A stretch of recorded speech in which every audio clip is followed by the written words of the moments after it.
ঘূর্ণিঝড় রেমাল মোকাবেলায় কক্সবাজার জেলা দুর্যোগ ব্যবস্থাপনা কমিটির জরুরি সভা অনুষ্ঠিত হয়েছে। জেলা প্রশাসকের কার্যালয়ের সম্মেলন কক্ষে এ সভা অনুষ্ঠিত হয়। এতে সভাপতিত্ব করেন জেলা প্রশাসক মোহাম্মদ শাহীন ইমরান।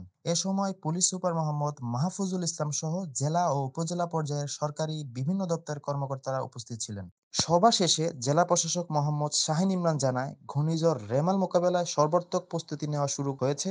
এই কয়দিন সংশ্লিষ্ট সব পর্যায়ের কর্মকর্তাদের স্টেশন ত্যাগ না করার নির্দেশ দেওয়া হয়েছে। ৬৩৮টি আশ্রয়কেন্দ্র প্রস্তুত করা হয়েছে। এছাড়াও ৮৬০০ স্বেচ্ছাসেবক এবং ২২০০ সিপিপি সদস্য সহ রেড ক্রিসেন্টের ১৮০ ভলান্টিয়ার প্রস্তুত রয়েছে। দুর্যোগ মোকাবেলায় জেলা প্রশাসনের নিকট ৪৮৬ মেট্রিক টন চাল, ২,৭৫,০০০ নগদ টাকা, ঢেউটিন ২৩ বান্ডিল সহ গৃহ নির্মাণের মজুরির অর্থ ৬৯,০০০ টাকাও মজুদ রয়েছে।